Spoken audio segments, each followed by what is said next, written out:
Hello, my friends, and welcome back. Thank you very much for being with me again today. Yesterday, I covered the Pakistan-India garbage that I think it was triggered by interests outside of Pakistan and India. I know. It was that terrorist group that did it, but this is like blaming the gun instead of the guy who owns the gun and handles the gun. In this case, yes, it was the terrorist group, but who was behind that? I don't want to connect any dots that these guys might not like, but you're smart and you know that dots should be connected. And you connect dots when you look at relevant evidence, you look in the past, and you have a pattern. It seems like a lot of groups, like the one involved in Kashmir killings, were activated, or at least were supported by one country in particular, and that is Al Capone. So I'm not saying that this group listened to Al Capone this time and they did what they did, but that's what I covered in yesterday's video. In this video, I will cover the issue that escalated to shots being fired at the border between India and Pakistan. They should not escalate to anything for others. Now, I understand that's a crime. I hope Pakistan will cooperate and say we're going to take care of these guys. That would probably help India calm down its own anger, obviously. And let's see what happens at the border between these two guys being India and Pakistan. They have nuclear weapons. India, I'd say, is very much under US's control. Why? It has been for decades. Even the Pakistan, was supported by the United States of America when it had the scuffle with India, whereas Soviet Union, Russia, if you want, was supporting India. India was at that time a democracy. Pakistan was a military dictatorship. Again, we were on the right side of history. So that should tell you a little bit who controls that. Drones flying into Afghanistan by CIA, and not only, are flying from Pakistan, not from India. Drones that are killing terrorists in Afghanistan that they designate as terrorists are flying off Pakistan.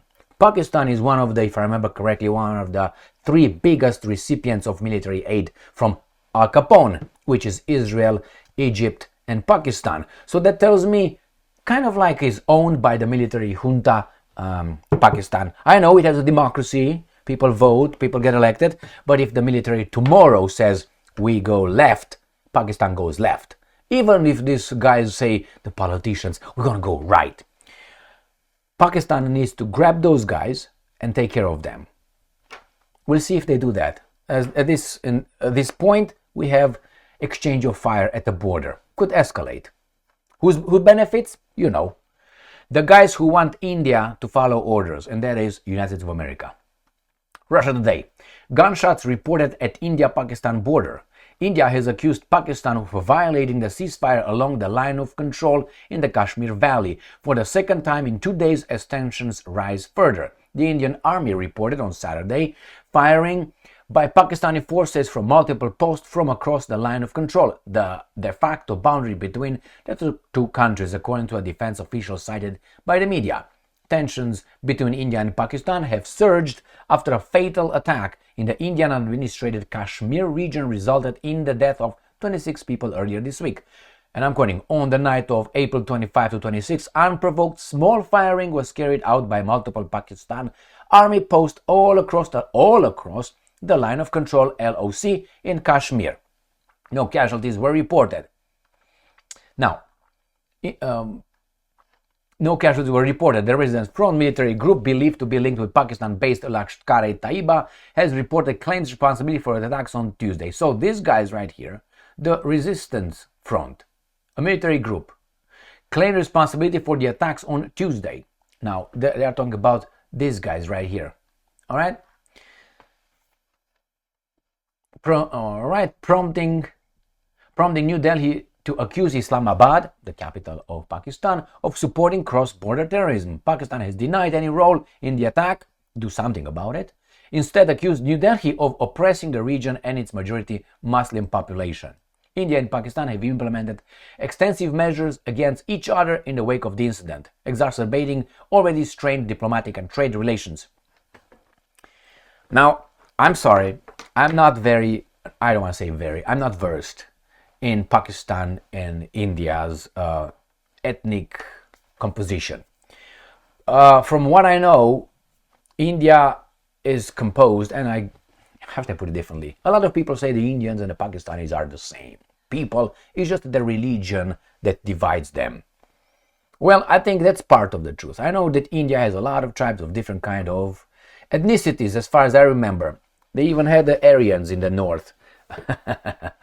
Remember? If you don't, please read about it. That's why you have kind of like people light-skinned, the dark-skinned, in the south, in the north. You would look into that.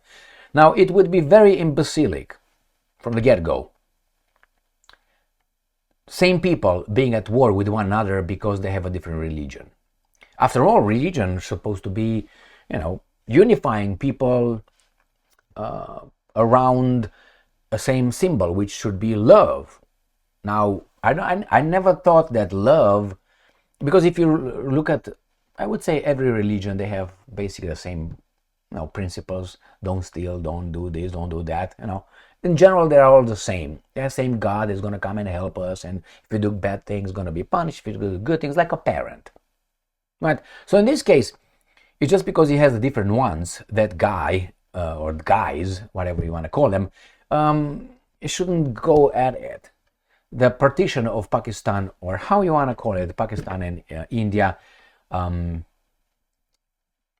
results in, I would expect it, I would expect it, that once they're over, like Czechs and Slovaks, once they decided to break away from one another, okay, this is my turf, this is your turf, off. But it's not like that. You know why? It's not because I think, like in the neighborhoods, you have different friends of different racial composition, ethnic composition, cultural composition, many other differences that we have. The problem is, in direct contact, you realize that a human being is a human being, and the differences between your values and the other guys are just little different, little. But you have other people in charge who, through the mass media and other methods, are trying to keep us apart so they can loot us. And once we realize, the same as Pakistan and India, that it's not Pakistan and India, it's someone else who controls, I would say, Pakistan at this point, and has been controlling it at work, you're going to have this kind of bloodshed. I think India and Pakistan can easily, like the North and South Korea, I am a firm believer that the peninsula, the Korean peninsula, if you leave the Koreans, which same people, just what it is, they could have a better peace, and they can understand one another better than with Al Capone's intervention with his garbage. But the same, you throw garbage over there, and then you say, oh, these guys are like that. The same here. Pakistan and India, remember, they can go real bad in a second. They have nuclear weapons, my friends, and that's not good. And that's gonna spill over where? In the West. Why? Diversity is our strength. Diversity is not our strength. For the same reason why Yugoslavia broke up, for the same reason why, let's say, Soviet Union broke up, for the same reason, let's say, Czechoslovakia broke up, for the same reason United States of America will break up. You have people competing for the same resources. And diversity is not our strength. I will keep saying that forever. And here you have it on our turf, as München 1974 Olympics, or whatever that was. We allowed these guys to come here for our games, our Greek games. We allow them to be friends and all that, and they bring their garbage and they shoot at one another and they fuck everything up. What makes you do? You're not going to be invited the next time to the party. If you get drunk and you get to the neighbor and you fight at my party, fuck off, both of you. And these guys, those guys, the Palestinians or whatever, the wars, and the other guys were the Israelis. Fuck off, go, stay in your little thing over there, take care of your little bazaars and leave us alone. The same here. Look what's happening here. Russia Today. Indian and Pakistani protesters face off in London. Why? Without these guys over there, there would be no protest and no face-off. But you have them over there. So you know my point? Exactly. Exactly. That's my point. That's my point. Oh, why do we have this? Because you brought these guys in. That's why you have this. And the thing, like in the United States of America, you have all these protests, pro-Palestinian, they call them anti-Israel. Okay? Why do you have them? Because you have them here.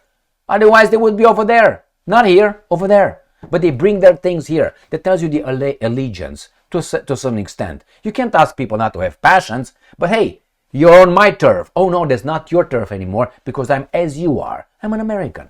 I'm a Brit. Right now, I'm a Brit just like you. What I look like? My friends, garbage. So the problem is here. If you let them, probably Iran, India and Pakistan to deal with one another, if they would be really independent and sovereign, I think they will know how to deal with the problem better than the interest from outside. And I think this was activated by interest que bono, who benefits, interest from far, far away because India did not follow orders of Al Capone to drop Russia and join the dirty coalition. That's what it is. And this guy's going to try to destabilize India, not Pakistan, India, as much as they can. Why? You know, the unfortunately nowadays, diplomatic tools that the US has. Since 1991, they dropped everything else. Logic and charm and geopolitics, knowledge and all that. No. Logic. No, they dropped to threats, blackmail, regime change, and direct intervention. And usually they go like this. Threats, they find something in your country. You don't respect the human rights of, I don't know, women or baboons or something. Therefore, we have to intervene. And we're going to threaten you. If you don't do this, we're going to sanction you. There's a blackmail then. Baba, I'm going to do this. Baba, I'm going to do this. You better do what I tell you to do. Why? Because somehow I'm in charge of you. This is the whole thing. I'm in charge of you somehow. You don't do what I tell you to do. And then I do a little regime change with some groups in your country that are over there. I activate based on something that people dislike, something that a group doesn't like about another group. I activate that, and then I have a little regime change if the military is also on my payroll. If the military stands still, there will never be a revolution anywhere. These guys are going to in a second. But when you have people in the military, they will turn against the people and they will be traitors. So far these guys tried with threats against India, blackmail against India with sanctions and all that, and they tried with a little subtle overthrow with some problems in India with some minorities. Oh, let's go and get Modi. It didn't happen. So now they try something else. Bombardments, the last tool. And they're not going to be themselves. It's going to be a coalition. In this case, they're going to use the Pakistanis. You fuck yourselves over there, and we're just going to come and then we make peace. Like in Ukraine. We start over there shit. Then when we lose, we didn't start like we go in. We have those guys fight the Russians. We lose, and then we are here the mediators. We are good people. No, you're not. You're the losing side. You are the origin, NATO. And the leaders of NATO. NATO is not an organization. It's USA's little vassal organization, full of vassals. So here you have it. I hope these guys' clear mind prevails, and the Pakistanis should say, are we going after this? I think it's outside. Mostly it's outside. The same in Korea. The Korean peninsula could be solved. But hey, you got external factors all the time. But hey, Russia intervention in our elections. Why don't you look at the US's intervention in the Russian elections between 1991 and 1999? Just go ahead and see how the Secretary of State, the State Department, and CIA poured money, sent advisors in Yeltsin's campaign straight there. There was no intervention in Russia's. And they cry, Russian intervention in our elections. You always have bigger and more numerous skeletons in your closet than anybody else. Why? Because you can. You have the means. Thank you very much for being with me again today.